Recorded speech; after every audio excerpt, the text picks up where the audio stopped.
Yes, it is about time I showed up. Today, we're going to make some krumkake. At least a few of them here. Hopefully everything's going to work out right. Got a story about my cat, wretched little beast. And I got a couple things that I found. Pretty cool. Then I'll show them to you later on the show.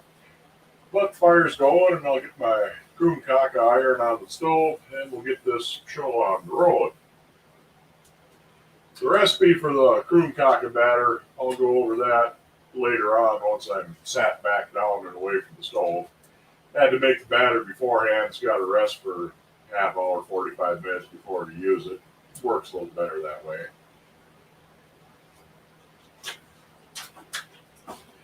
And it's actually a new recipe that I haven't tried this exact krumkake recipe before.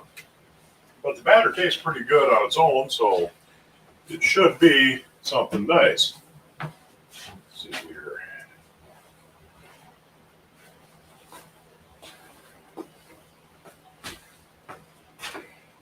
Couldn't find my welding / cooking hat yet, but I did find a hat, so that should help keep the sweat out of my eyes standing over the stove.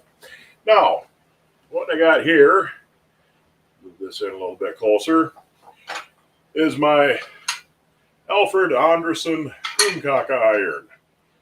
Similar to a waffle iron, but as you can see, they got a pattern etched in them. They don't have the deep waffle knobs on them. Pretty flat, and you make a nice little wafer out of that, and you roll it up on a cone-shaped form. Now, I couldn't find the right, I've got a cone for this. I made one, a small one, for a small krumkake iron. It's about a 4-inch one. It's a little bit too small for this. This one is actually a masher for one of those cone-shaped strainer deals. It's the right length, but it might be a little big around. We'll see how it works. But anyhow, let me get this on the stove. Had my stove going for a couple hours now. Got a fairly hot fire going. Just put some wood in a little while ago. And hopefully this will hold on long enough. Let's see. I'll sit down there. Hopefully that fire will last long enough to get some krumkake made. Now, put this on the base and we'll start warming it up. The Alfred Anderson owned an outfit called the Western Importing Company in Minneapolis in the 1880s up through, I think Western Importing was in business till about 1930 or so. Anderson himself got run off about 1915 or so. So all the things you see marked Alfred Anderson Company were made, before about 1915, 1916. After that, it was still the same company. They just went with the Western Importing Company name. Most of their stuff was made by Griswold, but in the 1890s, I showed you this one last week. That's a little krumkake iron too, but I haven't got that ready yet. They went with local foundries in the Minneapolis-St. Paul area. They're a lot different looking than the ones you normally see made by Griswold.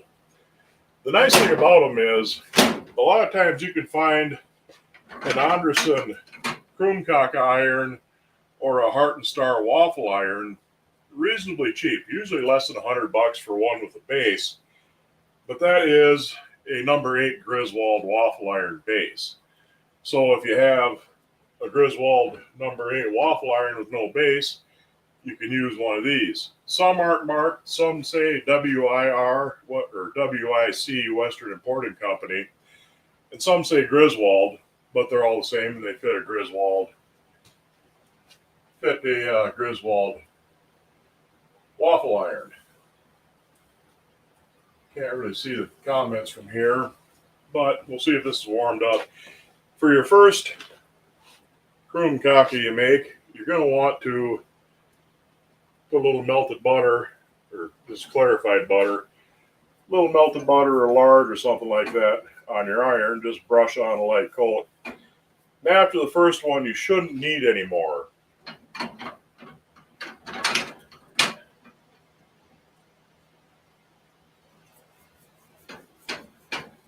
Don't need a whole lot. Just give her a good coating, and that should do that. Then we'll let that warm up. Get this out of the way.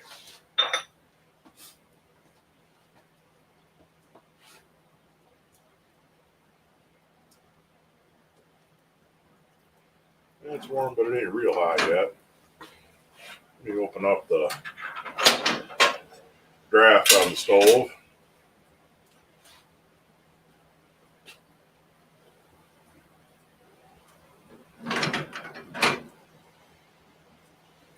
I think what I might do is put that on the back part, because that's entirely over the firebox. Give it a couple more sticks while I'm at it. Like I said, I haven't really figured out this stove for frying yet. It's nice for baking, but I haven't quite got the knack of it for frying, so bear with me.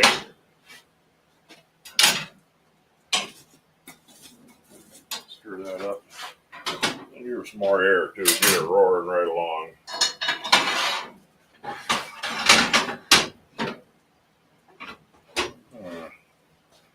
Let's see here.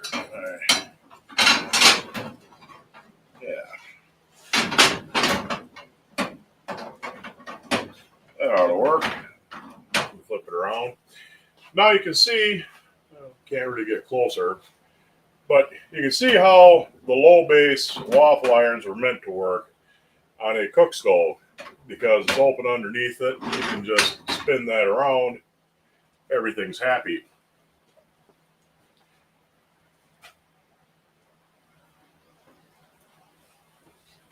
You get my glasses here, and maybe I can see the comments from over there. How do you test the iron to see if it's ready? Well, the glasses don't help a lot, but a little bit. What I do is I lick my fingertip, get it wet, touch the outside, and see if it sizzles. You could splash a little drop of water on there too if you wanted. That would work. But that side's heated up pretty good. Now, let's see here. Get this. Do a little arranging.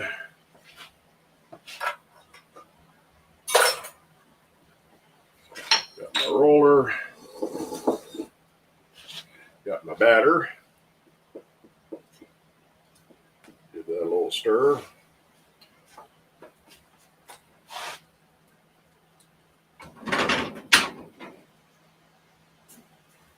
That was definitely hot. Get the other side warmed up just a little bit. Wipe my glasses off. They're filthy.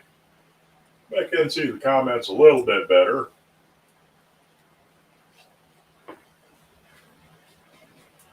From where I'm working over here, they're just out of range for my reading glasses. I can't quite see without them from here either. So, kind of the worst spot for the comments.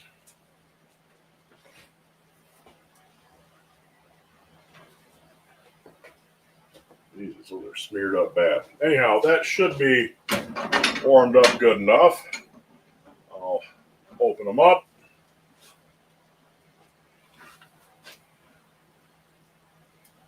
Drop on some batter. We'll see how that flattens out. Close her up, and I can hear it sizzling, so we're doing something. All right, let that cook for a little bit. I gotta actually wash these glasses. I can't see a damn thing out of them.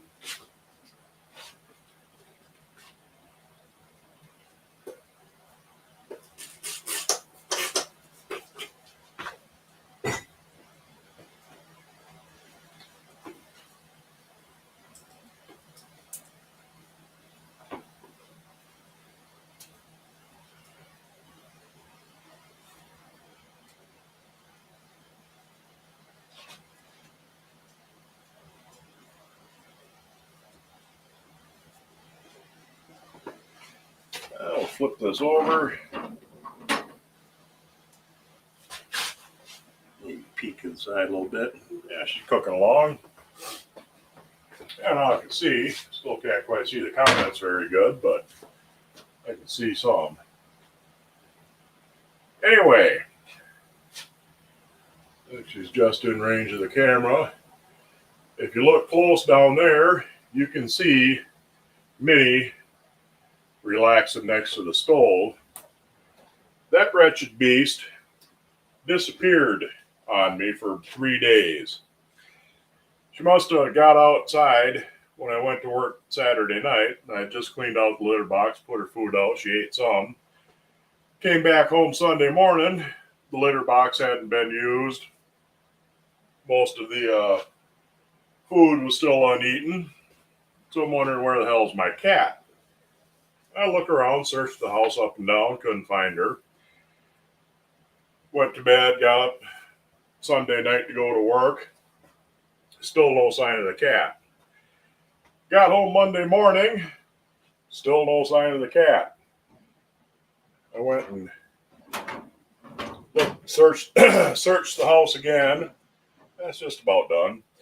Searched the house again, no cat. Figured she must have got out, followed me out the door when I went to work on Saturday. But even when I was feeding the feral cats outside, she didn't come out and eat with them. No sign of her outside. Usually she stampedes me, insisting to be fed as soon as I walk through the door when I get home.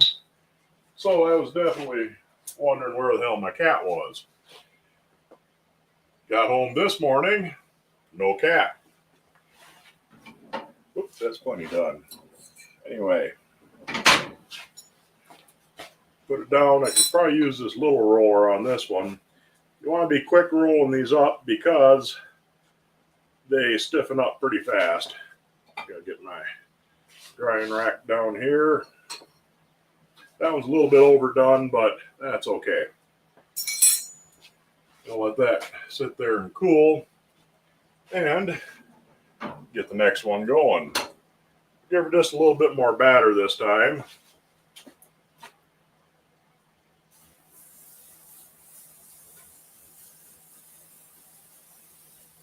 That ought to fill her out.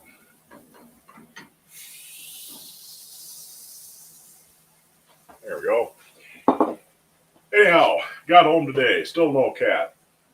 Couldn't find her outside. And there's one place where I figured she might be because she has a thing for wood piles. Went out, had to bring some wood in, started loading up the wheelbarrow, grabbed a piece, came back with it, and sure enough, there's the cat on top of the wood pile going, meow, you gonna take me inside and feed me now? So all that searching and wondering where the hell my cat is, she was hiding out in the wood wagon. But I noticed she's been a lot more calm and sedate since I brought her back in. Maybe she's learned a little lesson that it's kind of cold outside. And if I screw around, she might end up getting her ass tossed back out there. But yes, the cat's fine. She's unhurt. She was a feral cat to start with, so she's not entirely unfamiliar with cold. And while it was cold, it wasn't really hugely bad. Okay, we'll slide that one off. And that's what a finished krumkake looks like. They're nice little rolled up cones. You can fill these with all kinds of stuff. I like a cannoli filling. They're really good with that. A lot of people like them just plain. You can sprinkle powdered sugar on them like you would with the rosettes and just eat these plain. But if you want to fill them with something, do it right before you serve it, because otherwise they'll absorb moisture and get soggy on you. Let's see how we're doing here. That looks pretty good.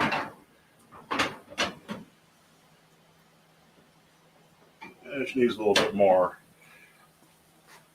And you can, like I said, you can make all kinds of different fillings for it. You can make a sweet filling. You can make a more savory filling. You know, something like, what can I think of? Like cream cheese and salmon. something like that. A little bit of chopped up onion in there. That's pretty good. You can add things like basil and different herbs to your batter. Use less sugar in the batter, so it's more of a cracker type thing rather than a sweet cookie wafer. Oh yeah, that looks pretty good. How's this side doing? That's nice. All right, now I've got myself cornered a little bit here. There we go. Now we will try this one. Ooh, that one burnt. That went from done way fast. Let's see how my roller works though. That worked good enough for them. Won't let them go quite so long again. But that looks like about the right amount of batter.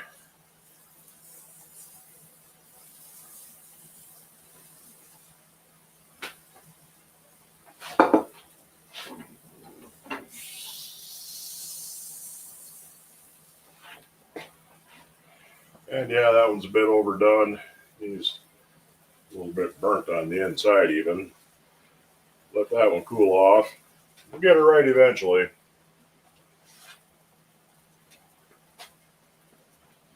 Let go. And the nice thing about the wood stove, if you got a little bit that dribbles off the side, you can just scrape it off and let it fall down in the fire. Or on the side of the iron where it's going to burn eventually. I don't want that.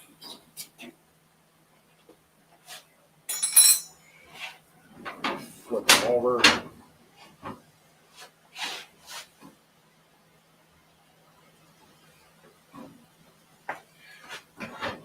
It's a little bit hotter on that end than it is on this end by the handles. Let's see. Just like pancakes or waffles, first two are test runs. Yeah, you usually don't get the first one to come out right no matter what you do. But this guy's doing all right. Whoops. Come on. That one slid over a little bit on me. Eileen Ebony, good to see you. The squirrels love your overcooked waffles. Yeah, especially the first time you use it after you restored a waffle iron, you're gonna have a hell of a time getting a good waffle out of them. End up having to make 4 or 5 tries before you get a successful one. But that's just about done.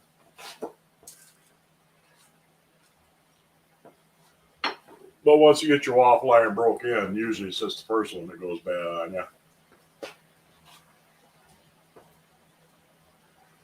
Maybe some burger lettuce and tomato in them.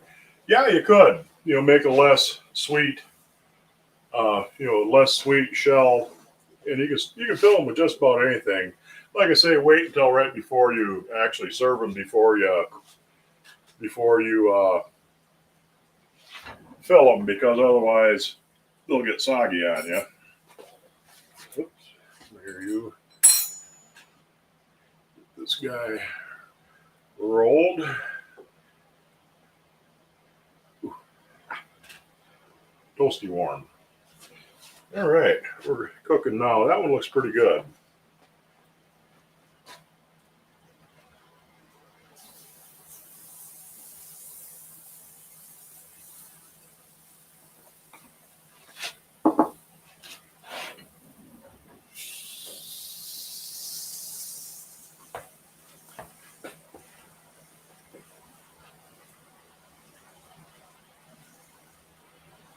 Yeah, an electric Pizzelle iron. One way I use is either wetted paper towel or 2 pieces of bread. That way you get the test run out of the way. Yeah, that would work. Put some honey in your batter. Yeah, you could do that too. There's a lot of different variations on these. That one looks quite a bit better. I'll make a few more and then we'll wander back over towards where I usually sit.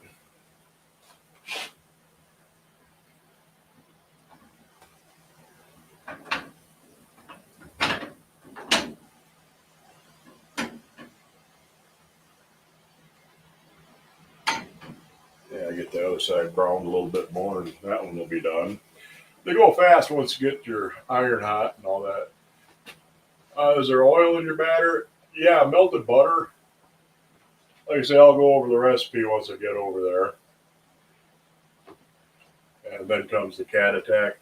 Yeah, she's been, like I say, she's been pretty docile since I brought her in, but I'm sure after she relaxes for a day or so, she'll be back to normal. Is that a wooden food mill cone? Yeah, that's what that is. The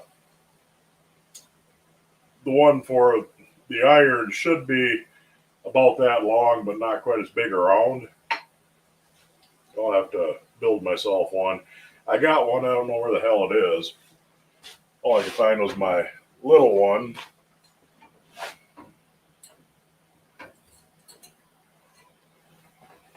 I'll show you rolling again here with this one. Just get it started and roll them right up. That looks real nice. I'll let that one cool. I think I'll make 2 more, and we'll call her good for right now. Then after the show, I'll use up the rest of my batter.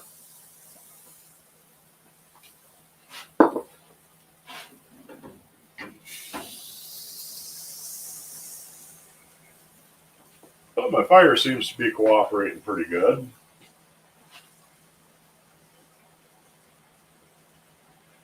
You're gonna have to watch this again to make sure when you get your stove up and running, you can do it. Yeah, it's the same. It's the same principle for doing waffles on the wood stove. You get your iron hot on both sides, and yeah, it's just a matter of turning it. Waffles take a little bit longer. They usually take about 1.5 minutes, 2 minutes on a side, where these are taking maybe a minute, really.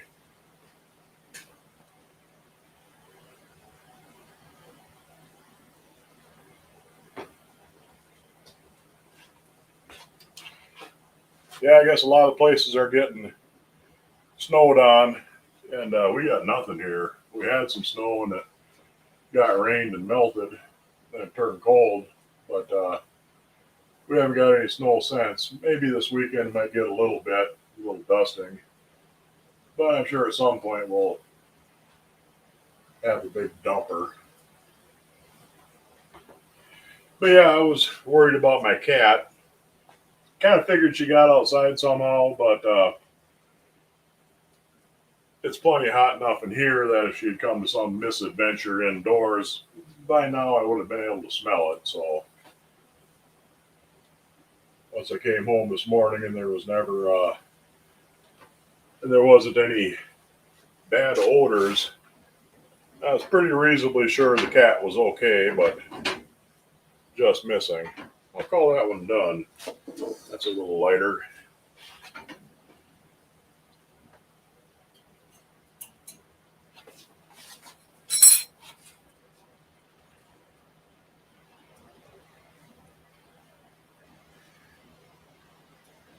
But you definitely got to roll these while they're still hot, because otherwise they'll stiffen right up. And then you have just a little crispy wafer, but you won't have a nice Krumkake cone.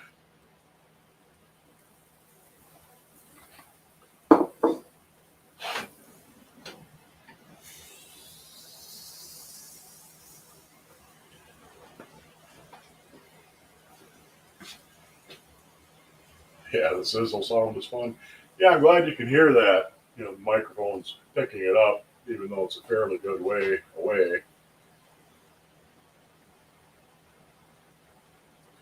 I hope the wee cat is okay. Yeah, she's fine. I'll pull this back. You can see her sitting right there by the corner of the stove.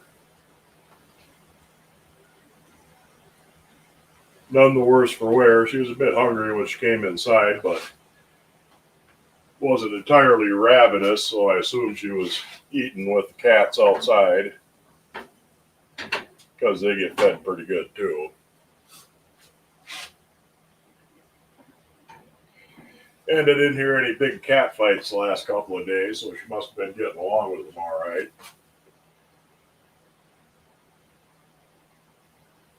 Is that a Pyrex Cinderella bowl? Yes, it is. I got two sets. I got one that's the green avocado set. They kind of fade to almost yellow to a darker green. And then I got the harvest wheat, which is kind of a reddish color, and it's got a wheat pattern printed on the outside. And yeah, I really like the Cinderella bowls. They work real good for mixing and pouring. They got a nice handle you can get a hold of on one side, and a nice spout on the other. Oops. Jabbering away here. I'm going to burn that if I ain't careful.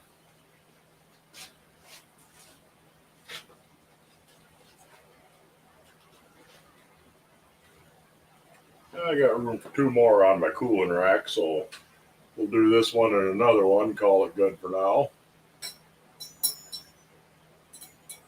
Both those colors are top picks. Yeah, I got them fairly reasonable. A couple of them I had to get off of the Goodwill site, so I had to pay shipping for them, but most of them I found local. They weren't hugely expensive. The woodland with the mushroom pattern on them, those really go for a lot of money. And there's a turquoise colored one. They call it Amish Friendship or something like that. It's got like little old-fashioned farmers on it. It's kind of a cool looking one, really nice color. And those go for a lot of money, but other than that, I don't really know a whole lot about Pyrex stuff, although I like it. Just a little bit more there.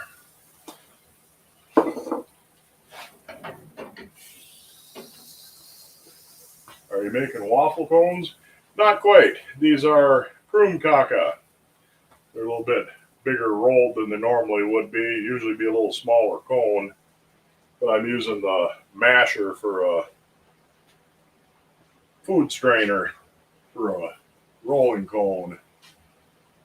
Yeah, the Amish one. Yeah, those are nice. I like that color, but they're too expensive.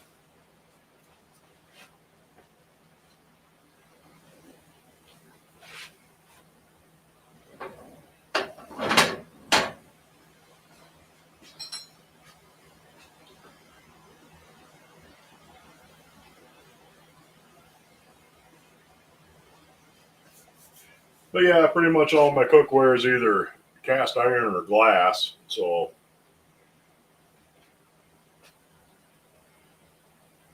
most of my baking pans are older, new Pyrex. They're not vintage, but they're before they changed to Pyrex used to be borosilicate glass. It was the same sort of thing you'd use in labs, and it can really take the heat.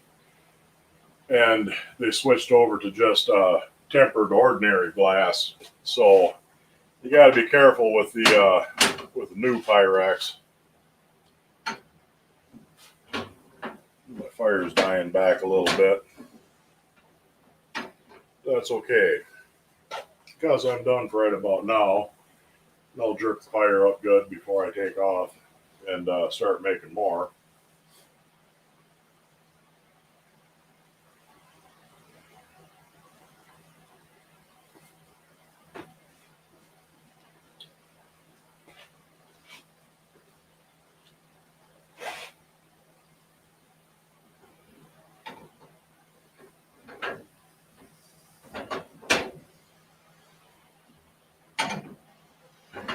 Come on, you. The problem with a fast, hot fire is it burns down real quick. And I got the draft open on it too, so it's going to burn fairly fast.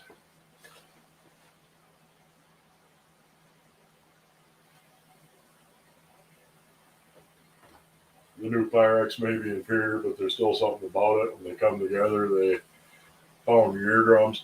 Yeah, tempered glass isn't all that bad, but if you're used to really heating the hell out of them and cooling them off or setting them on a cold countertop, the tempered glass can break. It can't take the thermal shock. like the borosilicate could. Does that stove heat the whole house? On a day like today, well, it's only going to get down to about 0. And it's definitely quite warm in here. But it doesn't hold the fire really long. I mean, if you stayed up and stoked it for a long time, it would definitely keep the house warm on its own. But it doesn't hold the fire like the big stove does.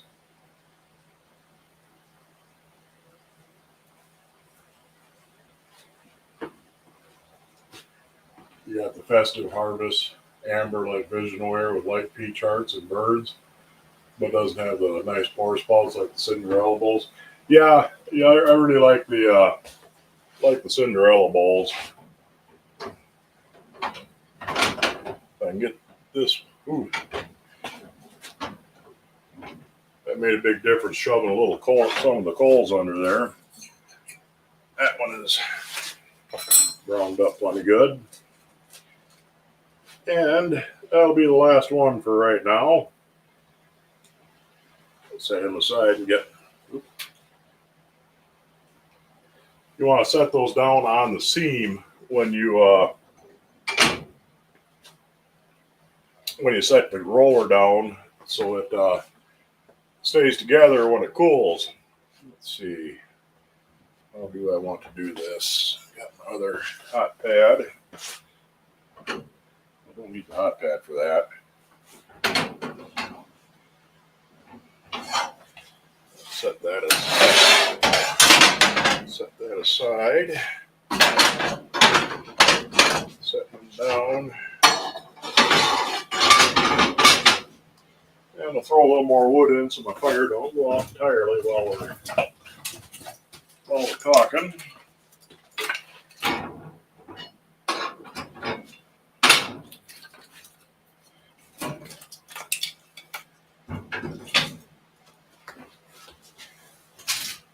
Right now I'm using some pretty small wood because I wanted a fast, hot fire.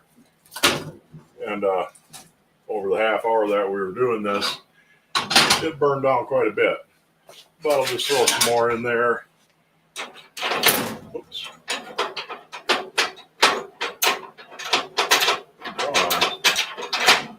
Close my damper down. Shut my draft down. Let that go. Now,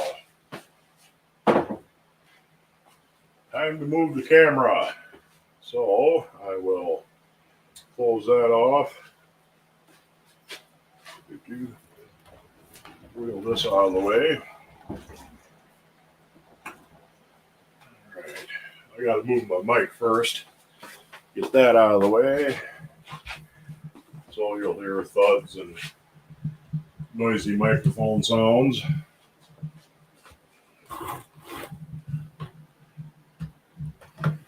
Okay. That's back where it belongs. And now get the camera.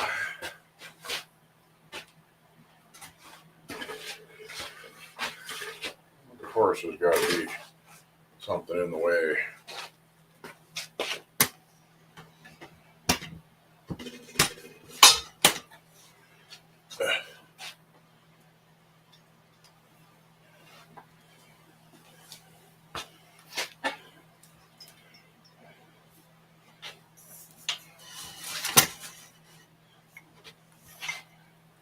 All right. Kill some of these extra lights, and we'll be right back to you.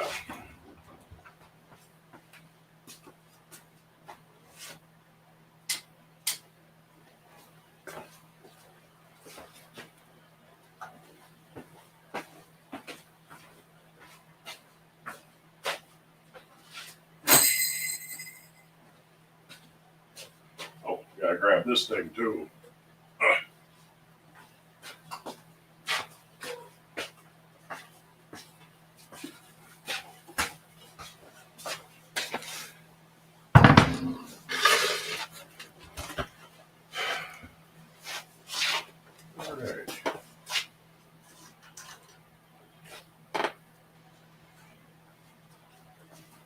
Grab a couple of these Krumkake.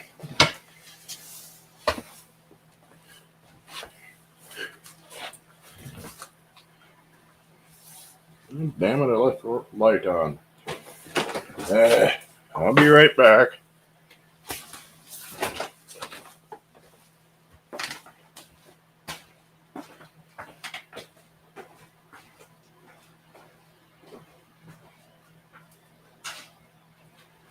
There.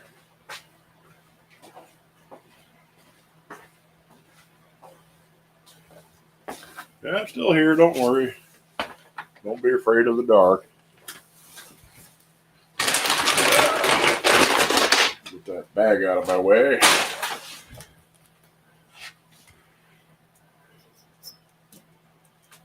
Alright. Ain't the best camera angle, but I guess it'll do for now. And Cat's still hanging out over there. Yeah, here's a couple of the really finished ones. You can see the pattern that the iron makes in the outside of the wafer.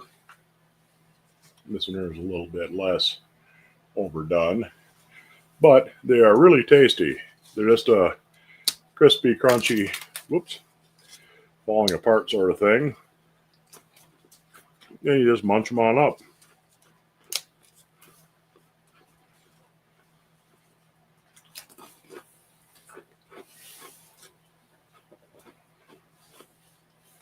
Did you miss part of the show that involves the clock? No, we are there right now.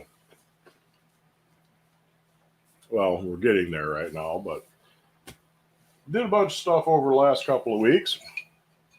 Did a little wood turning. The old handle still go. I got these two old Griswold irons. I got one with a button hinge, and I got an acorn hinge one. There's one side of it. I got an acorn hinged one. Got them dirt cheap. One had no handles, and the other one had these big long handles on it. They're not original, but I really liked them. Might have been this one, or it might have been the other one. The handle holes are a little different sized on these, but I really like these long handles, so I decided to make myself a pair out of some nice maple, and they turned out really good just freehanding them. I actually got them so that they pretty much match really close. Actually look the same, and I'm going to put these on whichever one of these they actually fit. I think it's this one that they fit on. Yeah, but I got to taper the ends of the handles, but they really turned out nice. I mean, I was really tickled with how those came out. It's really pretty, kind of hard to see there, but it's got a little bit of a tiger stripe to the wood. So I just used a clear butcher block oil for a finish on those instead of the black lacquer like the ones I made for my Alfred Anderson. I think I've been watching some YouTube videos, and I think I'm going to engineer a system where I can copy a thing with a wood lathe. You know, you have a little follower that traces the profile of your original piece, and then that guides the chisel. So I should be able to get a lot more consistent shaped handles pretty soon. Well, not pretty soon. It's going to take a while to build the thing, get that built up. But hopefully before too long, to use wood from your pile or purchase wood. I know where I can find some old rough cut lumber, you know, just rough cut hardwood, and those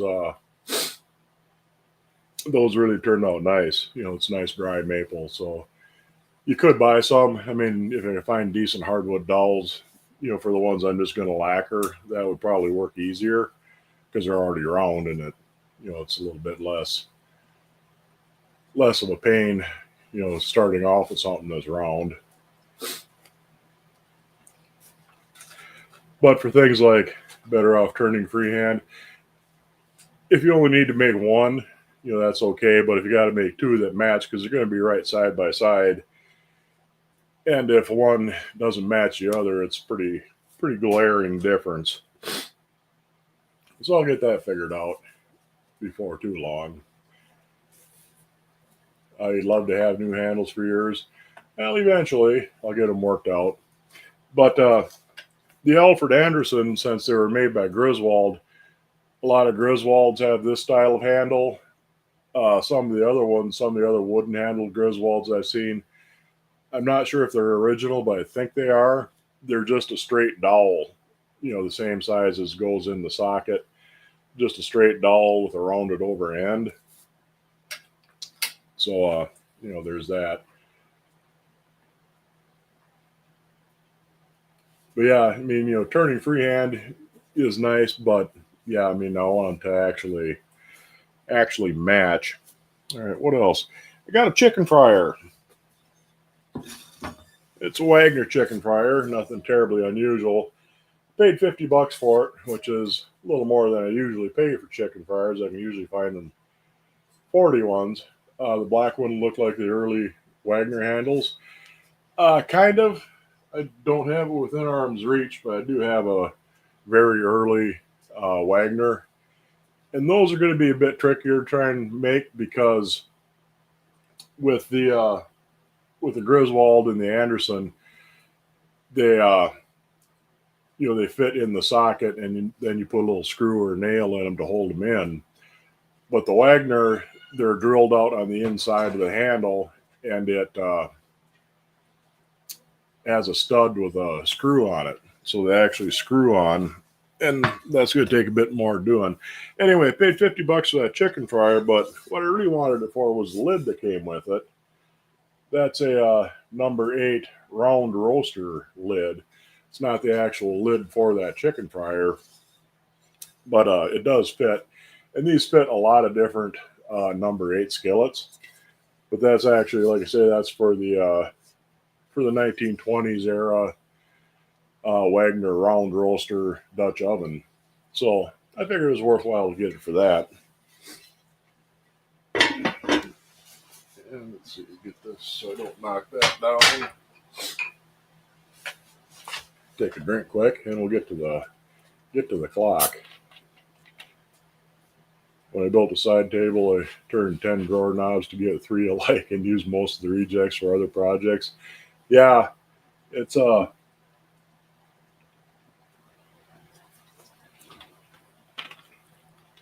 tough to get them identical or nearly identical just freehanding them, which is why I want to make a thing where I can trace an old one so it actually comes out good.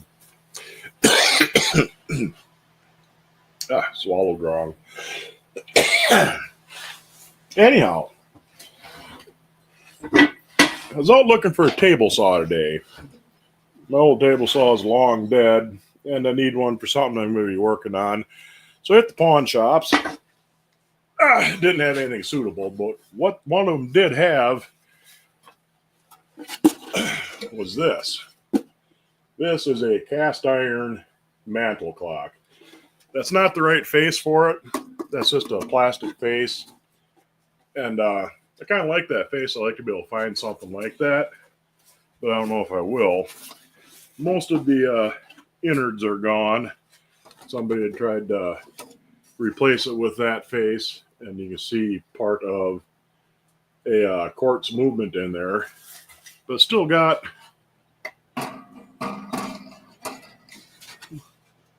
the bell in there that belongs to it. And yeah, it's all cast iron except the very bottom. That's wood. But you can see some real faint. I don't know if you can quite see it there. Looked like it had a textured black paint, at least on the base. And you can see a little bit of gold kind of a design on there. I don't know if I'd be able to reproduce that or not. And it'll be a project kind of down the line. I'll have to find a donor mantle clock that has a nice wind up movement in there. Something a little more period appropriate. Maybe I could find another one like it. You'll get some idea what color it should be, but I'm sure it was mostly black and might have been kind of goldish in places. I'll have to figure it out. But that's pretty cool. And I paid $10 for it, so get down there. So it's definitely worthwhile.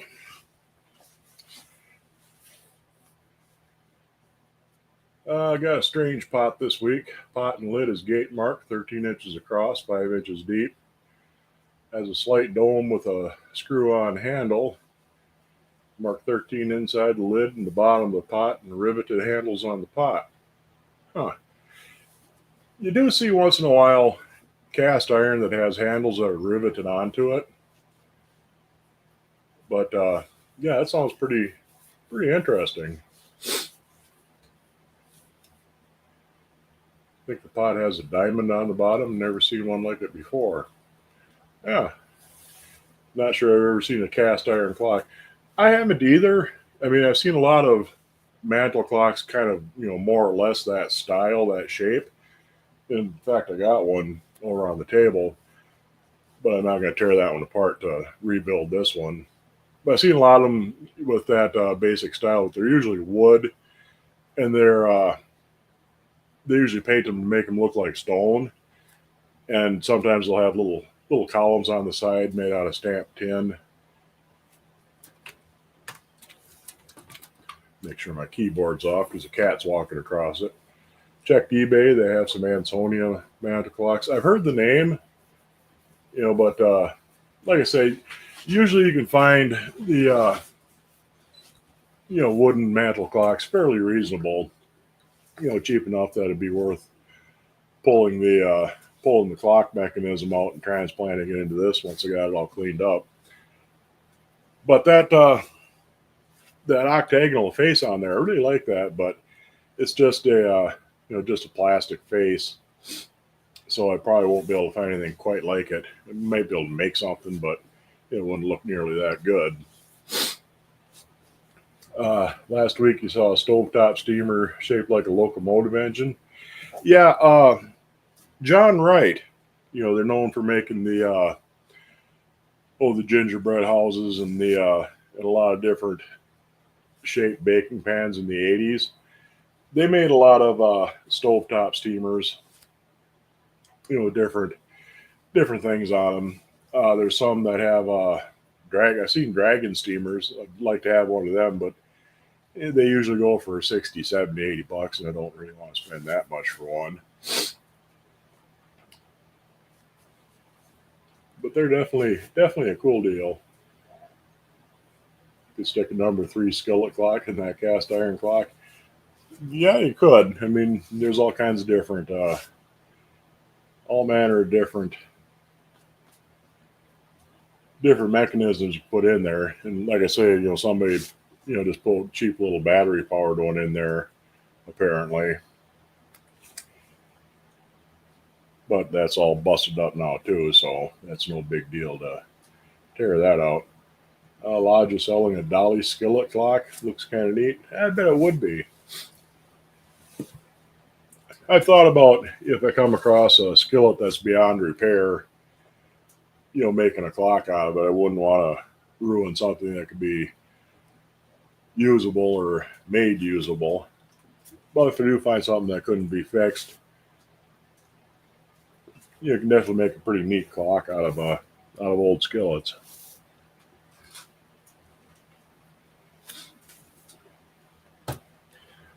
Yeah, it definitely sounds like a cool pot with the riveted handles. Like I say, you do see that once in a while. Favorite made a Abelskever pan. It's a cast iron handle, but it's a separate piece from the rest of the pan. And usually see those either riveted on, or sometimes they'll have a screw with a square nut on the back. Not really sure which is the actual original, but if you ever see a Abelskever pan like that with a separate handle that's either bolted or riveted on, it's a favorite, but they're not marked. There's no markings on them at all. But you can definitely spot them really easy because of that riveted handle.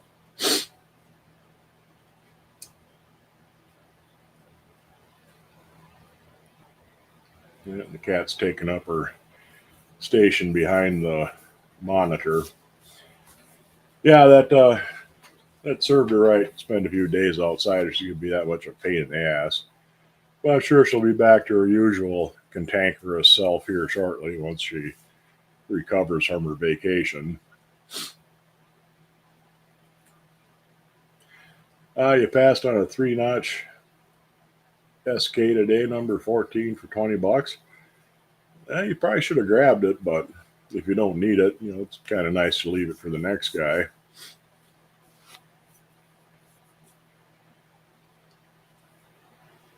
I leave a lot of like number 8 Wagners. I'll usually pass on them because I got a whole bunch of them, so I don't need any more. The same with other stuff that I got a lot of. I just don't. I leave it for the next guy, and somebody else can get a good deal on a nice number 8 Wagner. I left a few Griswolds here and there too. Some of them I have multiples of. The Dadalorians here. Howdy, Frank. How you doing? Little wobble. Little wobble ain't too bad.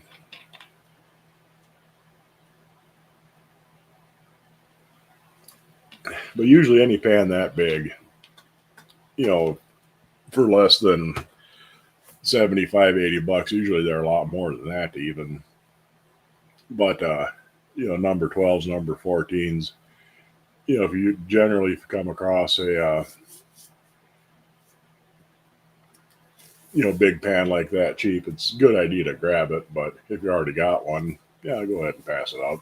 Let somebody else have a crack at it. If you make any Wagner waffle iron handles, would they have the flat area? Would they have to be indexed so the flat areas line up?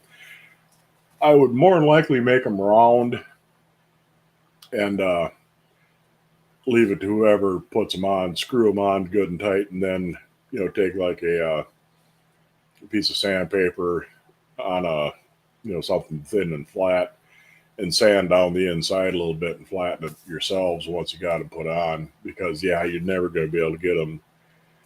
If you put the flat on first, you're never going to be able to get them lined up right. So it'd be better off to put the handles on and then make the flat spot. That, and I looked into ferrules because I should. Damn it, that's buried. Here. I've got one side of a. This is one side of a Canadian waffle iron.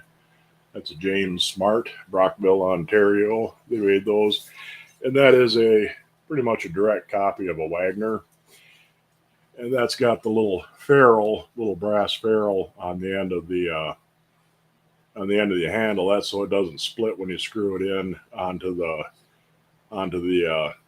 lag screw that sticks out. The earlier ones, the 1892 up until 1910, had a short ferrule like that. The ones after 1910, the ferrule is a lot longer. I can find short ferrules that I'm pretty sure would work, but I can't. I haven't found any of the longer ones. So if I did make some, they would all be the older style, but they would still work on a newer one. And it's not really that big. Oh, Cynthia, the Martin combo skillet you were looking at, or I don't know if you had it or what the deal was, $80 for it. I would probably take it even at that. I forgot I was going to download the pictures too and show them, but I spaced that out entirely. She has or is looking at a Martin hamburger logo combo cooker. It's got the shallow skillet lid and a deeper skillet underneath of it. And the deep skillet got a lot of sulfur pitting. The logo is pretty much gone. But I would get, if it's selling for $80 and you want to buy it, I would definitely get it because I've very seldom seen the the skillet lid, the top part, and that's not in nearly as bad a shape. It's got a little pitting on it, but if you're selling it, yeah, I would sell it for more like 100. Just because the mostly you're selling that skillet top, and those are pretty hard to find. I haven't seen very many of them, so yeah, Corey says 150, maybe. If you can get that much out of it, yeah, I probably wouldn't pay 150 with the bottom in the condition it's in, but yeah, 100, I would have to think pretty hard about it. Ferrules can be had. Yeah, like I said, I found the short ones pretty easy. Granger's got them by the thousand, but finding the longer ones of the right diameter, I'll just have to see what I can do about it. Brockville, you lived in Petersboro. Yeah, Smart is James Smart Manufacturing. Not sure of the year on this one. There's ways you can tell by the shape of the G, and different things, but uh, there are a bunch of them that merged and they formed General Steelwares, GSW, Smart, Findlay. I think there are a couple other ones. The long ferrules we found are for crimping on a hose like a cutting torch hose. Yeah, that's what these are. What the short ones are for. They're like a stiffener for for hose fittings, that sort of thing. But we'll see what I can come up with. But it'll be a little while before I can get into them. I gotta perfect some other things first. Can't tell looking in your catalog because it looks like a screw on, but I thought the handle was riveted. Yeah, yeah, I'm not sure. I've seen both. I mean, I've seen both with a big, soft iron rivet that was actually riveted on there, and I've seen them with a screw and a square nut. And the square nut would be from the period they were making them, or it could just be somebody put a square nut on there. I'm not sure if one or the other or both are original, so it's kind of hard to say. I would guess that the rivet is definitely original, but I got nothing to really prove that. Strong is still strong brand name in that region of Ontario. Well, that's good to know they're still around.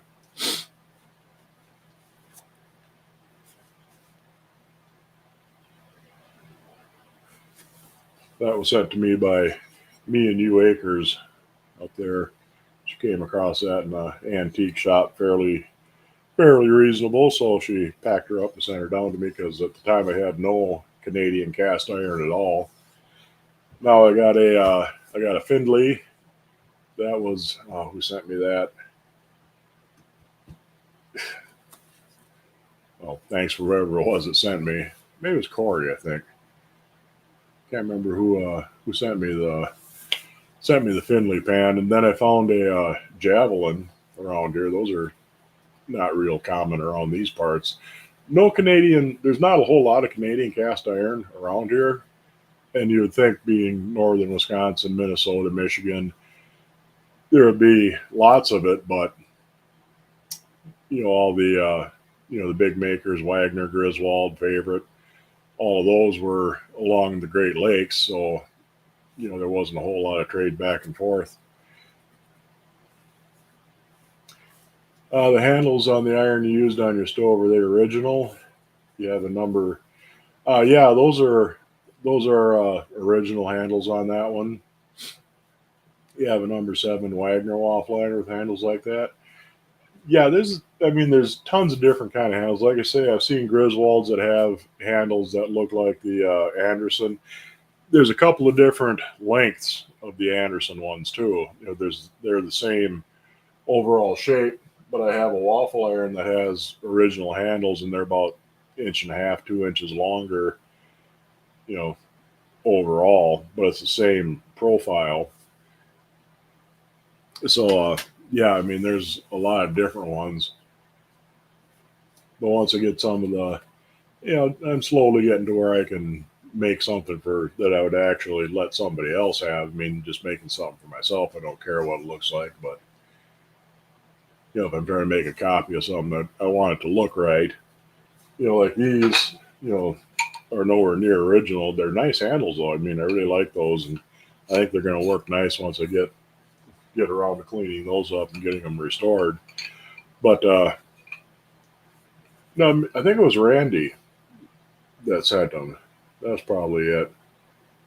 That sent the Findlay as a ghost marked over. It was Findlay over. I forget. I'd have to look at it. See, I don't have it right at hand. But yeah, I bet you it was Randy that sent it. Do you have a preference for wooden or coil handles? Either or. I don't really have a preference. Keep an eye out for. Like I said, I don't see a lot of Canadian cast iron here in Wisconsin, and most of the looking on eBay or Goodwill, it seems like most of the Canadian cast iron is either in the Northwest or in the South. I mean, on that why it's in Alabama you got a Canadian pan when you're down in the country where Lodge and Martin and BSR ruled. I don't know, but it seems like that's where they wound up either in Oregon or Alabama. Yeah, it's just damn thing. I didn't know there's so many variations of handles. Yeah, there's a lot of different ones. Like I say, I've seen Griswolds. They look original. I'm fairly sure they are. They're a black lacquered, but they're just a straight dowel. There's no taper, no shape to them. It's the same diameter as what goes in the socket, just a straight dowel with the end rounded over. And I think they're original. I don't know why. Maybe due to the French language trade. Yeah, it could be. I mean, it could be that it was Canadians finally deciding they're gonna get out of the cold and take their cast iron pans with them. Move to Florida, Alabama, Georgia. Yeah, it's hard to say. Did Griswold or Wagner glass lids have the ears for the skillet or just round like roaster lids? The Wagners I've got are just round. I don't remember seeing any with the ears. There could be, but I don't remember seeing them, so I can't really say for sure. But pretty much all the glass lids I've seen are just the round ones. I think most of them were made for Dutch ovens anyway, because a lot of the 50s and 60s and onward, the Wagners and the Griswolds, a lot of them had glass lids, right from the factory. So yeah, I there's any of uh, don't think there's any of the ones with ears on them. Might be though. If you come across one, I'd definitely snag it. Get to make some nunchucks. No, those are waffle iron handles, which are even more deadly in the wrong hands. Louisiana has Creole, blended French language. Yeah, they do. The Cajuns down there, I think, were originally part of the Acadians, they called them, that moved into Nova Scotia and then into Quebec. And for some reason, they ended up heading south. I don't remember right offhand what the story was, but I think most of the Quebecers and the Cajuns came from basically the same group of immigrants. Well, I could be wrong about that too. Anyway, we've been at this for about an hour. I'm gonna torque the stove back up and make some more krumkake. Like I say, they're a versatile thing, and like I said, that's a little bit bigger of a cone than they usually are. But they're tasty. I mean, they're a nice, sweet, crispy, crunchy little thing. You can fill them with all kinds of different stuff. There's a lot of different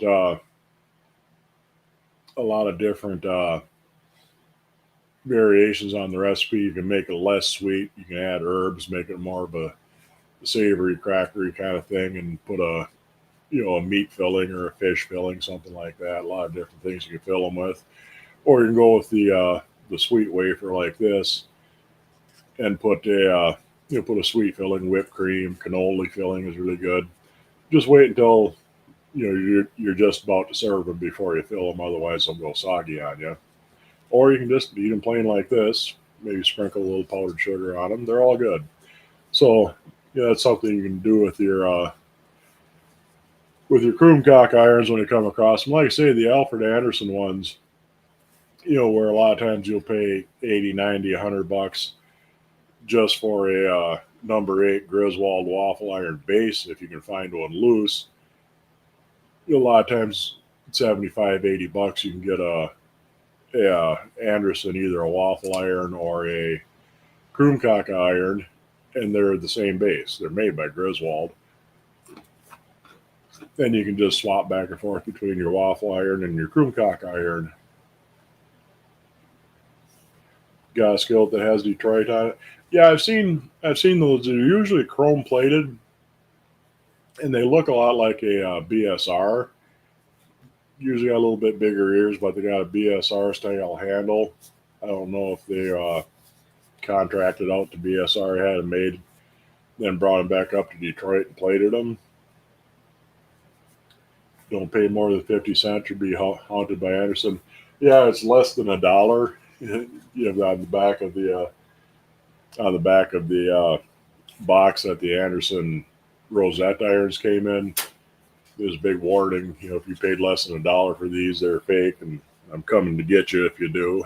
So, yeah, make sure you pay at least $1 for anything made by Anderson. Man, we've been at this for an hour and 7 minutes now. So I'm going to wrap her up. Give the Krumkake a try if you got a Krumkake iron. It's real nice on the wood stove with the low base. You can just spin them around instead of having to lift them up and flip them like you do on a regular stove. But I made waffles on the with a low base waffle iron on my electric stove, or a gas stove works just as good. You just got to pick the iron up. When it's sitting in the base, you just got to tip it up and spin it over and then set it back down. So you can definitely get away with that. Or if you got a high base, well, you can do the same thing. You can just spin them around. Did I give out the recipe? No, damn it, I forgot to give out the recipe. All right, what you want is 3/4 cup of sugar, 2 eggs, a teaspoon of vanilla. Mix your sugar, eggs, and vanilla together. Beat it lightly until the whisk it up good until the sugar's all stirred up and dissolved a bit. Then to that, you add a 1/2 cup of melted butter. Melt your butter, let it cool down. Add it in slowly and whisk it into the eggs and sugar until it's mixed in good. Then to that, you add 3 tablespoons of water and a cup of milk. Stir that up good. Then your dry ingredients, you want a 1.5 cups of flour, 2 tablespoons of cornstarch, and about a 1/2 teaspoon of salt. Mix your dry ingredients together, then you dump in your egg and milk mixture, beat everything together good, and there you have it. I'll put this in the description below when the video reposts, and we'll get that put up in there. And other than that, I'll get on that here shortly once I get done making some more Krumkake, and I will see you guys next week. So, you have a good week. Try not to get buried in snow, freeze to death, or get too hot if you're somewhere it's too hot yet. See you guys next week. Bye.